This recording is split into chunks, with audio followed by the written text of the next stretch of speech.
오늘은 좀 재밌는 시간으로, 물론 재밌는 얘기는 아닙니다만은 뭐 좋은 지식이 될 수 있기 때문에 한번 말씀드려 보겠습니다. 작년 하반기부터 증시가 이렇게 큰 하락을 했죠. 제가 최근에 이것을 피할 수 있는 차트의 원리가 몇 개였을까라고 생각을 하고, 그리고 그 수많은 원리 중에서 어떤 원리가 가장 괜찮은 원리였을까라고 생각해 본다면, 근데 너무도 많은 원리가 이 하락을 얘기를 하고 있었던 것 같습니다. 하나씩 적어 보겠습니다. 일단은 장기 추세. 앞쪽이 좀 잘리긴 했는데 제가 누누하게 이 상승했던 2년간의 상승 추세가 날아갔다라고 말씀드렸죠. 그것이 깨지고 나서부터 하락이 시작이 됐고요. 이게 뭐 아주 장기 추세는 아니고 한 2년 정도, 그러니까는 중장기 추세라고 봐도 되겠죠. 자, 두 번째 데드 크로스. 자, 적어놓은 건 여러분이 한번 따로 공부해 보십시오. 자세히 설명하지 않겠습니다. 이 선이 위에 있는 선이 아래에 있는 선을 이렇게, 이걸 데드 크로스라고 합니다. 크로스가 되죠, 선들이. 그죠? 특히 61선이 121선을 아래로 왔을 때 데드 크로스. 그러면서 어떻게 돼요? 자, 정별 역별도 간단히만 말씀드리겠습니다. 아래가 120, 60, 20 이렇게 정배열이었는데 여기서부터는 위에가 120, 60 거꾸로 정배열에서 역배열로 이평선이 된다. 그죠? 언제요? 여기서부터 그러기 시작했죠. 여러분, 이 데드 크로스의 반대가 뭐죠? 골든 크로스인데, 골든 크로스를 중시하시는 분은 21선은 지금 이거 설명할까요 말까요? 좀 약간 길어질 수 있는데, 지금 21선이 다른 이평선을 뚫고 있죠. 21선은 골든 크로스를 시행하고 있는데 아직 61선이 121선은 못 들었어요. 그죠? 그러니까 이것도 여러 가지 이평선이 데드 크로스 여러 가지가 있는데, 장기를 중시할 거냐, 중기를 중시할 거냐, 단기를 중시할 거냐에 따라서 지금은 일부는 골든 크로스가 낫다. 그러나 지금도 어떻게 돼요? 지금도 어떤 이평선이 제일 위에 있죠? 그죠? 맨 위에가 121선이거든요. 아직도 역배열은 해소가 안 됐습니다. 다만 21선만 쫙 올라와서 21선만 정배열로 시도를 하고 있죠. 자, 일단 그냥 넘어가겠습니다. 그래서 여러분, 이거를 잘 모르면은 제가 뭐라고까지 말씀드렸죠? 그냥 선들이 아래 깔리는 게 좋은 거고 위에 많이 깔리면 나쁜 거다. 위에 많이 깔리면은 조심해라 라고까지 설명을 드린 바가 있습니다. 네 번째, 매물대 차트. 제가 지금 이미 설정을 해놨는데 여러분 보시면 요거 보이시죠? 이렇게 이게 매물대거든요. 이 구간에서 이만큼의 거래량이 많이 나와서 위에서 거래량이 있는 거는 뭐예요? 위에 엄청난 저항이 생기는 거다. 그래서 이 위에 저항이 생긴 것도 말씀을 제가 예전에 드렸던 걸로 기억합니다. 그래서 이 매물대가 지금도 크죠. 이 위쪽에 있는 매물대가. 그렇게 되면은 주가가 이 아래로 떨어져 오는 지점에서 이 위로 뚫기가 굉장히 힘들어지는 겁니다. 그래서 매물대 차트를 참고했어도 이번 하락은 좀 예측된 것이었고, 외국인 추이도 보시면은 조금 내려가 볼게요. 외국인 요 아래 보이시죠? 예, 여기 외국인이 엄청나게 팔았습니다. 그죠? 이건 주식뿐만 아니고 제가 선물도 늘 말씀드렸죠. 선물은 그죠? 오히려 더 싱크로가 높다고 제가 말씀드렸죠. 외국인, 선물, 현물 모두 외국인 추이만 조심하셨어도. 그죠? 근데 뭐예요? 한번 상승에 세뇌가 되고 나면은, 버블 기간을 한번 타고 나면은 사람들이 헷가닥한다. 아파트, 코인 다 마찬가지죠. 근데 여러분, 지금은 또 한 1년 넘게 하락만 되니까는 곧 떨어질 것 같죠. 근데 또 이런 구간에서 의외로 반등이겠지만은 반등이 좀 크게도, 제가 말씀드렸지만 대공황 때도 반등이 크게는 40%가 넘게도 나온 적이 있어요. 우리 증시는 현재 최근에 나온 반등이 20% 정도로 가장 크긴 한데, 또 모르죠. 한 10%에서 20%를 더 추가로 반등할 수 있을지 그것도 알 수는 없습니다. 또 하나는 이평선만 주의했어도, 그죠? 이평선. 예를 들어서 본인이 이 21선, 61선, 121선 중에 마음에 드는 거 하나를 골라서, 어떤 분은 121선을 마음에 들어, 난 120선이 깨지면 조심할 거야. 그죠? 여기서, 120선 어디서 깨져요? 여기서 깨지죠. 61선이 깨지면 조심할 거야. 61선은 더 위에서 여기서 깨집니다. 무슨 말인지 모르시는 분은 그냥 알아두세요. 이 색깔별로 이 선들이 보이시죠? 이게 이평선인데, 그 라인이 깨지는 때가 있어요. 그죠? 여러분이 보셔도 그 라인이 다 여기서 깨지지 않습니까? 그죠? 초록색, 까만색 해서 어쨌든 여기서 다 깨진다는 거죠. 그리고 60에서 120에서 여기서 매도인데, 회복은 언제 돼요? 회복은 120에서 여기서 회복됐어요. 121선 경우에는. 그러면은 121선 매매하시는 분들은 간단했어요. 그죠? 나는 121선이 중요했다라고 하시는 분은 여기서 매도, 얼마 전에 여기서 매수해요. 121선만 매도한다면. 61선만 한다면 여기서 매도, 여기서 한번 매수가 나오는데 바로 매도 때려요. 뭐 비슷한 가격이니까 의미 없어요. 여기서도 잠깐 매수했다가 바로 매도 때려요.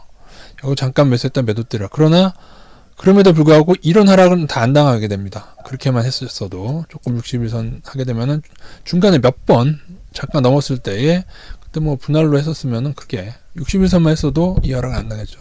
21선을 가지고 깨졌을 때 21선 매매를 했다면은 21선 매매라는 거 여러분 되게 기본 베이스인데 그것도 한번 공부해 보세요. 기본 21선 매매죠. 120선 매매도 있는데 21선 매매하면은 조금 피곤하긴 하지만은 그래도 크게 떨어질 때는 21선 깨졌을 때 떨어졌어요.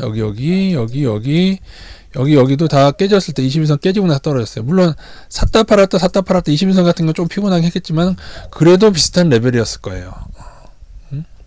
그래도 근데 여기서부터 여기까지 반등을 먹는 구간이 존재하기 때문에 21선도 하락을 피하기에는 무리가 없었다. 그죠? 복귀를 해보시면 그렇습니다. 그리고 또 하나 되게 좋은 게 있었다고 지난 시간에 제가 말씀드렸죠. 뭐가 있었죠? 자, 여러분 더 많은 지표들이 있는데 7번째 MACD를 설명드리면서 마치도록 하겠습니다. MACD는 무엇이 있느냐? MACD 사실 두 가지 있어요. 영선 상향 돌파가 있고 시그널에 골든과 데드 크로스가 있는데 이것까지 설명하면 어려우니까 이것만 할게요. 둘 중에서 이거 둘 다 괜찮았어요. 둘 다 한번 찍어볼까요? 하향 돌파, 하향 때 상향이 찍혔네. 하향을 먼저 찍어볼까요? 보세요. 하향 찍어봤더니 요때 말고는 막 하향 나고 떨어졌어요. 하향 나고 얼마 있다 떨어졌어요. 하향 나고 얼마 있다 떨어졌어요. 그죠?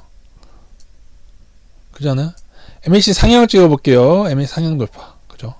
상향도 잘 먹혔어요. 아니구나. 요거는 다는 아니죠. 요거 다음에 금방 하향 뜨고 요건 별로였고, 그죠? 여기 매도니까요. 요건 요 두 부분만 안 좋았지만 어쨌든 매도로 떼기 때문에 하락을 피한 데는 괜찮고 요것도 조금 그렇긴 하지만 요건 괜찮았죠. 매도 작은 반등이지만 하고 요번에 매수 뜬 다음에 아직 매도 안 떴습니다. 또 하나는 요거까지 볼까요? MA 시그널 골든 크로스와 데드 크로스인데 이건 너무 많죠.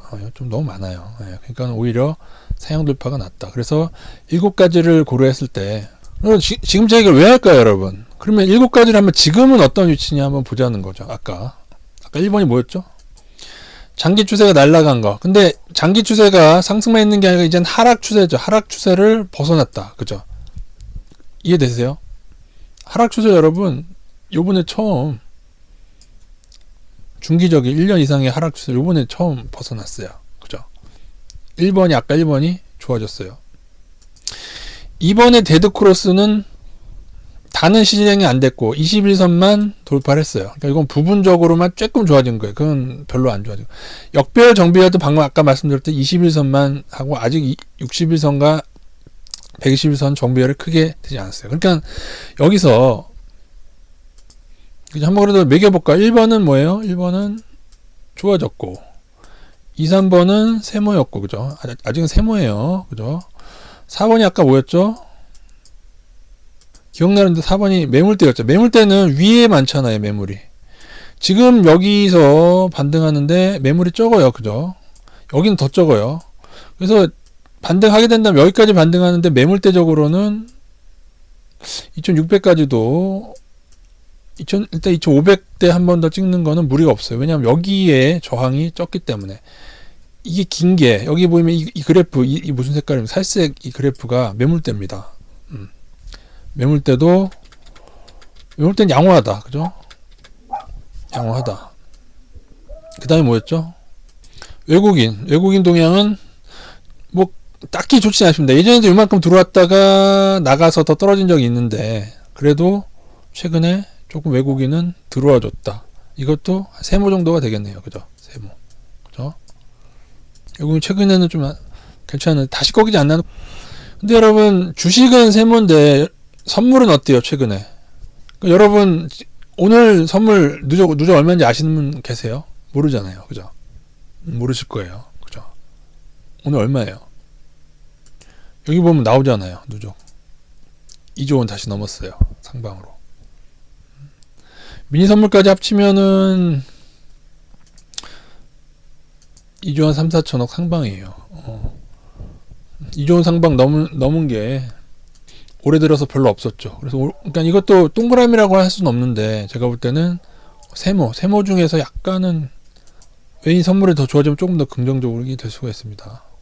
여섯 번째가 뭐였어요? 이평선 보면은 보세요. 121선 매매한 사람도 회복됐고 61선 매매한 사람도 61선 회복됐고 21선도 어제 살짝 깼다가 오늘 다시 회복했어요. 그럼 오늘은 뭐예요? 21선 매매한 사람들도 어쩌면 반등 가지 않나 생각할 수 있는 거예요. 그죠?